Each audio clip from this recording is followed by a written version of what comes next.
Someone asked you a yes or no question, and you sent back 3 paragraphs, and you already know you're going to do it again next time. They text one word, just okay. That's the whole message. But before you decided anything, you were already typing. So here's why I said what I said and what I actually meant. And just so there's no mix up, it had nothing to do with the other thing. And sorry, I know this is a lot. You hit send, and it's already out of your hands. So you open the thread right back up, reading your own words over before they've even seen them, watching for the dots to start. That's you. There's a reason a single word can feel like a problem you have to fix. And you can learn to answer short without being cold, which is the one part you don't believe you can do. Watch yourself for one day, and you'll catch it everywhere. You were 5 minutes late, so you explained the traffic and the thing that happened before the parking to someone who didn't care one bit. A friend texts, dinner Thursday, and before you've even said yes, you're already halfway into a paragraph about why this week's been rough and how if you go quiet, it's nothing to do with them, when all they asked about was Thursday. And it isn't only the big conversations. It's the small stuff all day long. You send a text, then you open the thread 10 minutes later just to read it back.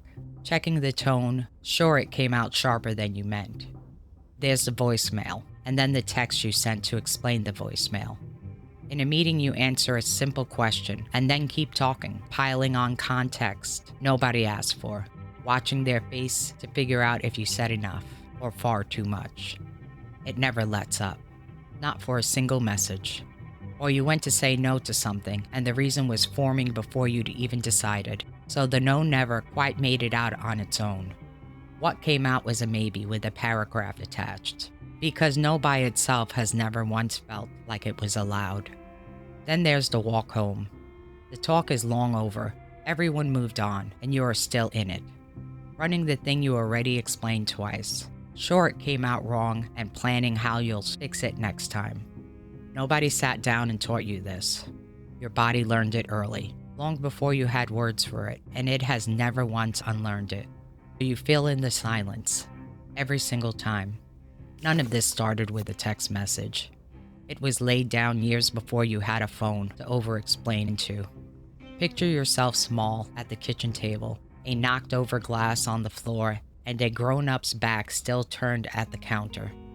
You're already talking fast. How it happened, that it wasn't really your fault, that you'll clean it up, getting the whole story out before they can even turn around.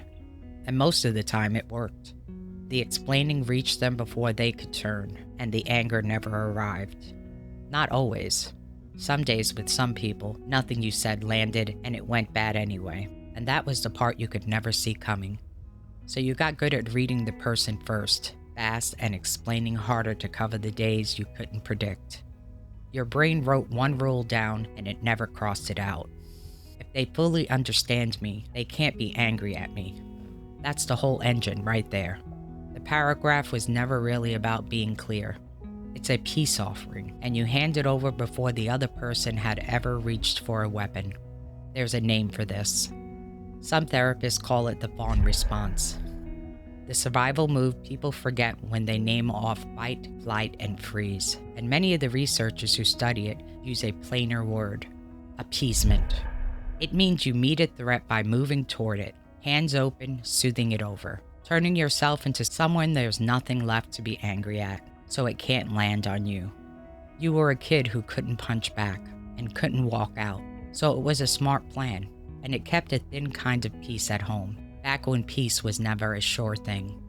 And that little answer, the one-word reply, the pause where you say nothing extra, your body still reads it the way it read a too quiet room years ago. A gap is a space where someone could get the wrong idea about you in turn, so you close it.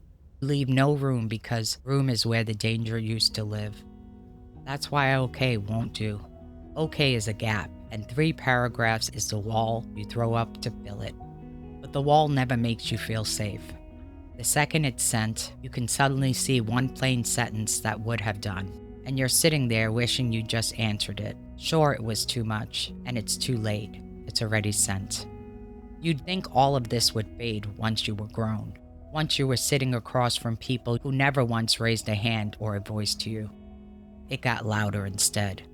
And it doesn't run on how safe the room is. It runs on how much the person could cost you.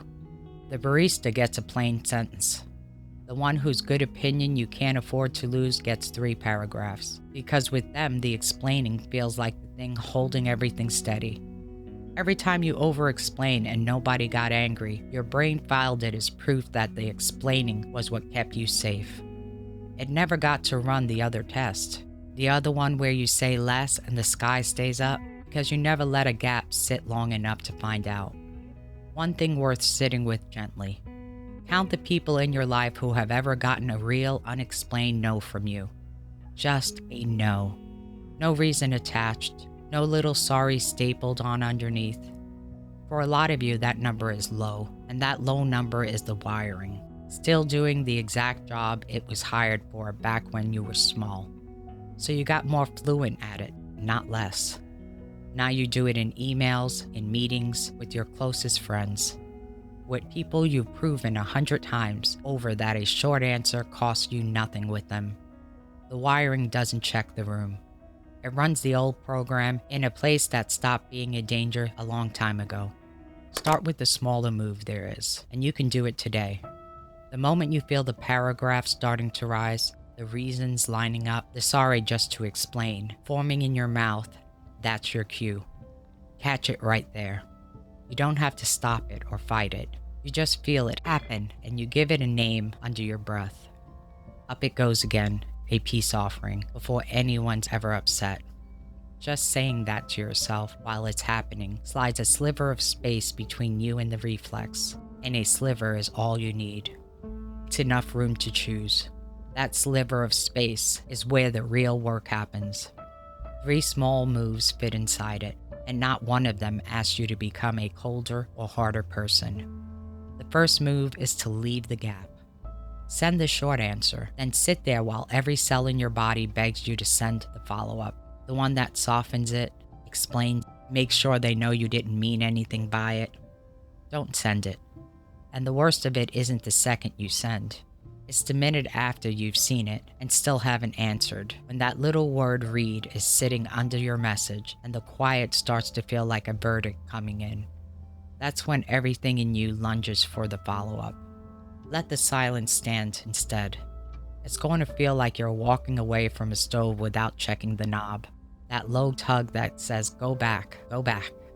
That tug is the old fear doing its rounds in the room, where nothing is actually wrong. Every time you let a gap sit and nothing bad comes of it, that's you running the test your brain would never let you run. That's the whole repair, one small gap at a time. Then there's the pre-line, and you know the exact one I mean. The sorry, just to explain. The I know this is a lot.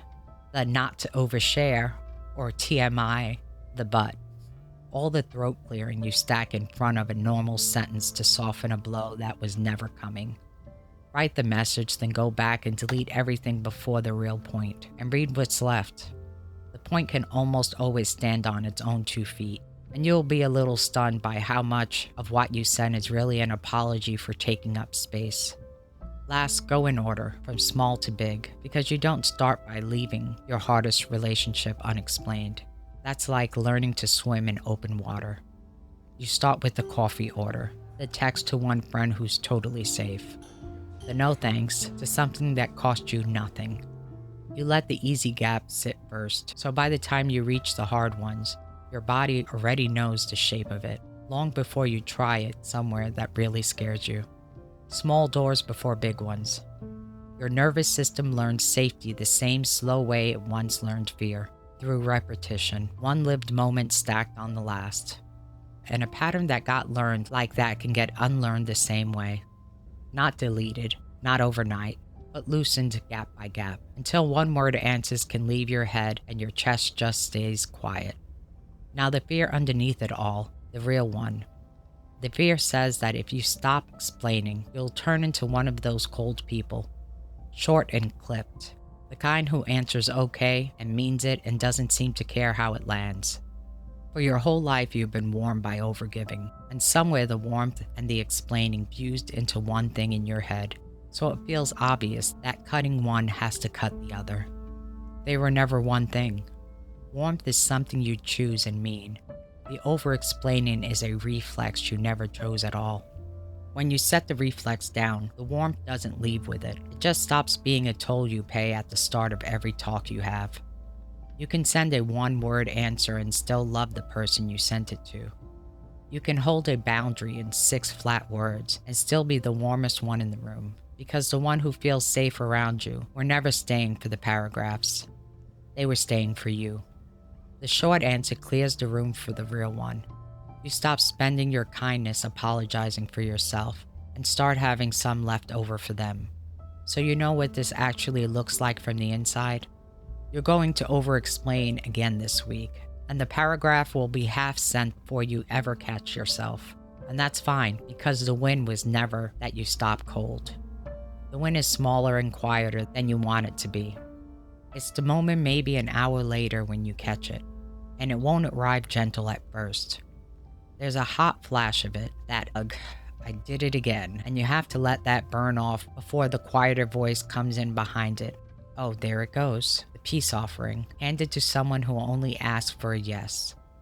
That quieter part is the repair, not the flash. It won't feel like a win.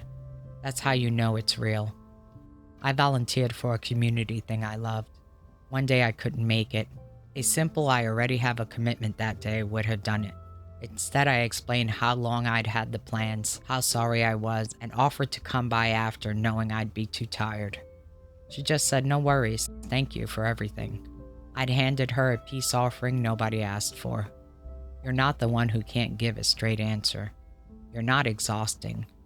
You were a small kid who worked out that being fully understood was the only way you ever felt safe, and you've been paying that toll on every sentence since. And setting it down now will not turn you cold.